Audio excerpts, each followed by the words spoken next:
What is the purpose of a general strike or any of the protests that we are doing? Is it harm reduction? Is it forcing him to realign his policies to what it's supposed to be? That isn't arbitrary, that isn't king-like? Do you think that's going to be successful in actually solving the issues that we are facing? The dilemma of him purging the administration, the dilemma of him intimidating political opposition, him reshaping the rule of law and reshaping our agencies in order to be used as weapons against the American people and against the United States Constitution. Is it sufficient to do harm reduction and policies? Do you think it is enough to convince Republicans to go against his agendas in certain instances? Do you think they will? Do you think saying we're not going to vote for you is enough for them to go against oligarchs who are threatening their lives? See, they're experiencing a scenario similar to what Mexican politicians face, which is,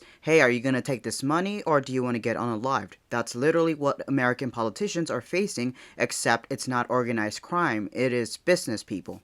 So what we can conclude is that trying to medicate the symptoms of what he's doing isn't going to solve anything. One, Congress. The Democrats don't have majority. They also don't have the backbone. Republicans don't have the backbone to go against the oligarchs, and also it's in their best interest financially to go with EM, right?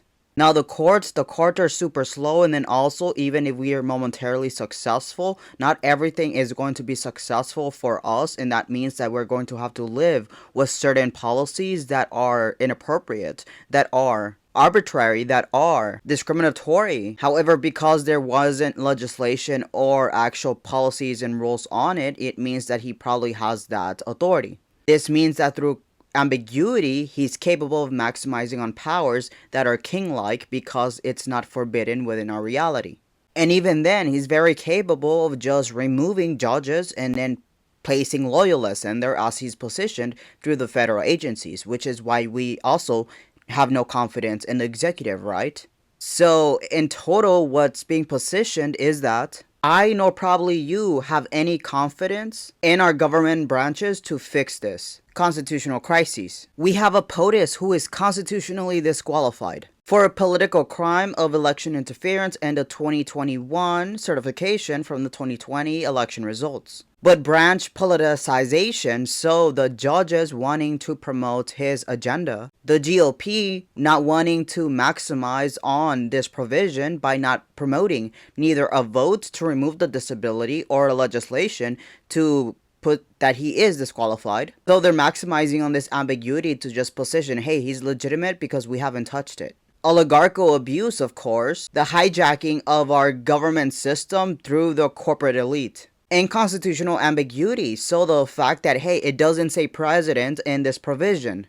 But we know that the president takes an oath under Article 2 to protect the Constitution, so it should count because he's a public official. But there's enough ambiguity to where they can maximize on that, right? So there is no trustworthy, independent resolve to restoring this 1789 republic. So I would position that in our marches, that in our strikes, we shouldn't be demanding from the federal government. We should be demanding from our state legislatures, and I'll tell you why. If the reason why an illegitimate disqualified candidate is in our POTUS has been allowed is because of constitutional ambiguity, which means a refusal to actually clarify our contract and therefore safeguard us from this even happening. It means that it has to be fixed, but we cannot trust the ones who broke it, these branches who broke it and refused to prevent this from fixing it. So what's a method that allows us to fix this away from political decorum and away from the political elite? Our demand must be invoking Article 5 to end the economic strike. For example, follow me here. Our general strikes would be geared towards putting pressure on our state legislature and our state government to invoke, through the passing of a resolution, calling for a constitutional convention. So the second method from here, which is the convention of the states, and don't totally get the connotation from the Republican convention of states website, because that may make you think that it's totally bad. It's not necessarily bad when you consider that if we continue into this, our constitution will be ended. It will be ended and we cannot get it back. So we might as well go out on our own terms and actually bringing delegates from each state together in an event that will mirror the 1787 Constitutional Convention. Now, what triggered the 1787 one was weaknesses from the Articles of Confederation. Now, what would trigger this is the weaknesses that have been subverted through the constitutional ambiguity that allowed for this coup and allowed for this constitutional crisis to occur. The fact that Amendment 14 Section 3 should be self-executing, however, why is there so much controversy over the fact that someone who subverted the constitutional legitimacy should be disqualified?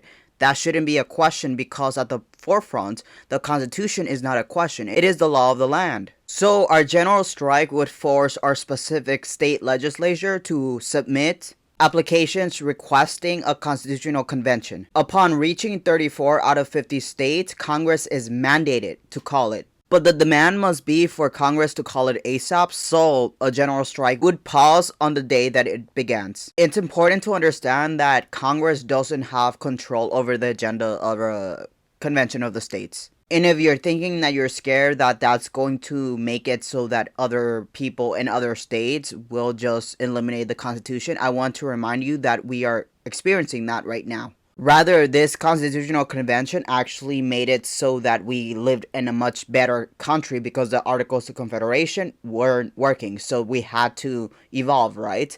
And this has to be a different evolution because France has had 14 constitutions. We've only had 2. And this one, of course, led to a coup, led to a king-like person taking into the presidency, even though there's a little provision that would disqualify him from doing so. Now, selection of the delegates depends on state laws, but I would recommend for it to be chosen by popular vote, so by the state people, right? And free from faithful delegate laws, requiring delegates to follow state legislatures' guidelines, because that's politicized, that is a political elite agenda, so we need a agenda of we the people. Refusal to do any of this means a continuation of a general strike. We're literally forcing their hand. At a convention, delegates propose amendments. Example, I, Saint Gael, propose the People's Executive Action Clause, allowing citizens to call a national referendum during a constitutional crisis to trigger special elections for all congressional seats. It's basically a vote of no confidence in our Congress. So now 38 out of 50 state delegations must support it to be ratified. After it's ratified, Congress issues a formal certification of the ratification. So they have no choice but to ratify it once it's ratified by 38 out of 50 states. It's then published and made official, usually through the archives. It's questionable now what that archives is, but this is normally the procedure.